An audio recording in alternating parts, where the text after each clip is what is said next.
What we do is weird. Has anybody thought about that before? I mean, given the knife thing, that's weird, right?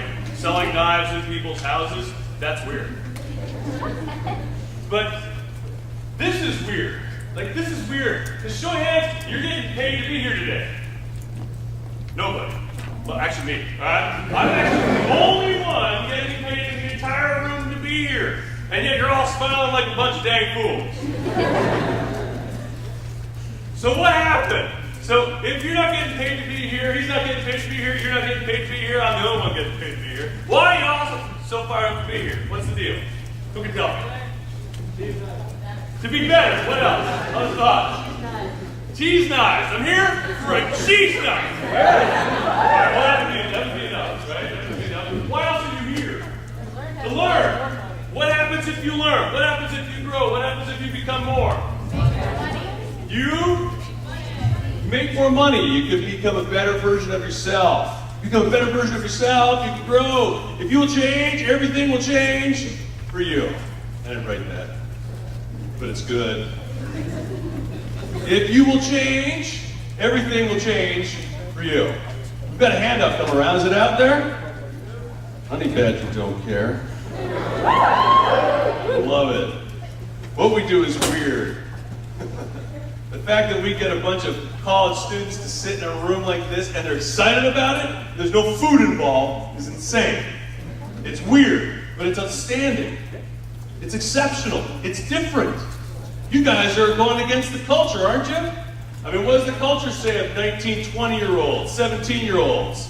Lazy, uninspired, entitled, right? We tell them that we've got a group of a couple hundred of them in here, not getting paid, inspired, excited to become a better version of themselves so they can make more, become more, grow more, help more.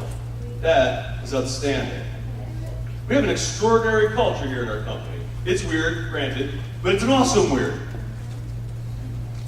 I started selling Cutco in 1993. Show of hands, you were born that year or after? Yeah. Dude, that's so weird. He used to be the youngest guy. I started running a few years ago. Show of hands, you run. I used to hate running. I literally never ran in high school. Only ran when I got in trouble with the soccer coach, right? Go do a lap. All right, good. So I started running a few years ago voluntarily. And fascinating. Who could tell me the first man who recorded a mile under 4 minutes? Who knows this one? Yes, tell me. Roger Bannister is the correct answer. Roger Bannister in Oxford, England, May 6, 1952. So we just crossed the 60-year anniversary of the first time in recorded history. Don't get me wrong, some dude was being chased by his saber tooth and definitely broke 4 minute mile, right? But in a race, first dude to crack 4 minutes, 3 minutes, 59.4 seconds. And asked whether the sub 4 minute mile, because keep in mind, scientists were rumored to say at the time that it could not be done. That the human body cannot sustain that speed over that distance. It can't be done. And then he did it. And now high school students can break 4 minute miles. Anybody here? You'd have my admiration. I am not a fast runner. I just don't quit. I just don't stop. The longest I ran in one day, 50 miles. It was a horrible idea.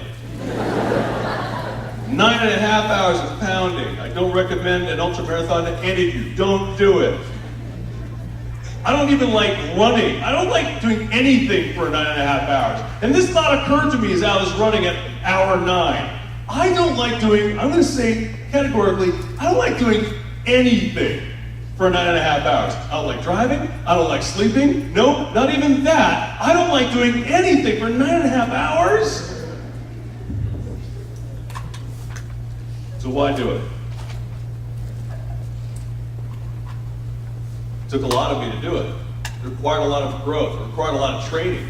I would do some training runs where I was running like 33 miles just for training. How long's a marathon? Anybody know?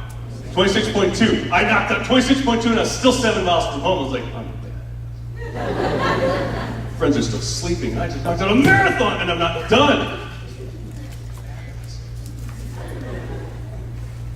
Asked whether his sub-4-minute mile, Roger Bannister, they asked him whether he saw it as the most important achievement of his life. Roger Bannister replied, no. My 40 years of subsequent practicing as a neurologist and some of the new procedures that he introduced was more significant. Now, when I was in your seat and I heard that story, I'm like, that's a load of crap. 4-minute mile is freaking awesome and couldn't possibly, nothing else the guy would do ever in his life could possibly compare. What do you think? I thought that until my daughter Caitlin a year ago had a seizure. We found her, we put her to bed at 9 o'clock, we found her at 10 o'clock, the whole bed was shaking. She'd stopped breathing, we don't know how long. Ambulance came, I managed to get her to breathe before the ambulance got there. Right, she was just 2 weeks away from her 10th birthday at the time. She just turned 11 yesterday, so she made it. But there was a few minutes there where we didn't know. I didn't know. I wasn't at this event last year because she just had a seizure. We don't know what that is. We got no history of seizures in our family. Not on my wife's side, not on my side. I've never seen anybody have a seizure.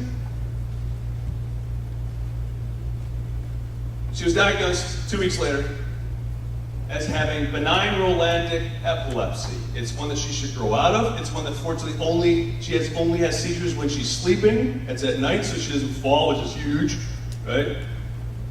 And hopefully she should grow out of it with puberty, which is outstanding. In fact, this weekend, she raised over the last several weeks over $3,380 for seizure and epilepsy research and for the Eastern Pennsylvania Epilepsy Foundation. A lot of that came from Vector people. It was incredible. She sang the national anthem in front of over 800 people this weekend. That fired up? And had a birthday yesterday, so good.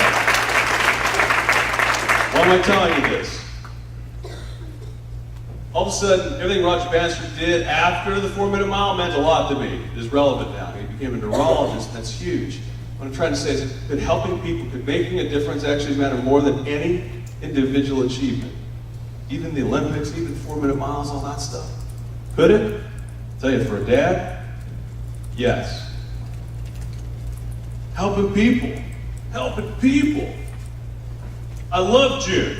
I love June. It reminds me of the business about, I started in March, but it reminds me of like the conferences, the summer conference. Show hands, this is your first conference. These are cool, okay? You start to see why I've been around 19 years, and this is one of the reasons why, is that these are that good, they're that cool. Any recent grads in the room? One of the reasons I like June is I remember walking the stage, getting the cap, doing the gown, doing the whole thing. One of the things that I detested about graduating was all the questions, usually some variation of, what are you going to do now that you're done? What are you going to do in college? What do you want to do when you grow up, basically, is what they're asking me. And I wanted to do lots of things. I wasn't really sure what I wanted to do. The problem wasn't that I couldn't do anything. I had good grades. I had a lot of interests. And by the time I was 17, it wasn't totally narrowed down into just one. In fact, if anything, I had a problem with too many things I wanted to do. Did anybody relate to this at all? I have a lot of things I wanted to do.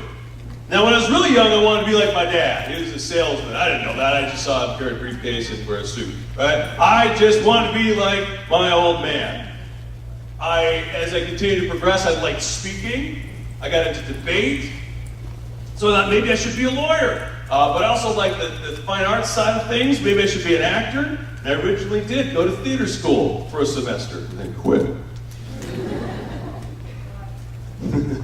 I quit.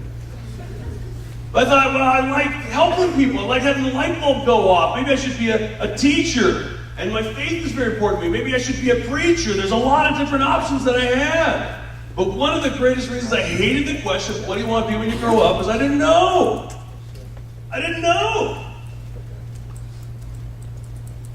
One of my greatest fears, though, was missing my purpose. Missing my purpose. Maybe somehow squandering my life. You know what I really wanted more than anything else was clarity, was purpose. Just to know where I should be going and what I should be doing. I want somebody just to point it out and say, dude, here is where you're supposed to go. This is where you are supposed to go. Here's what you're supposed to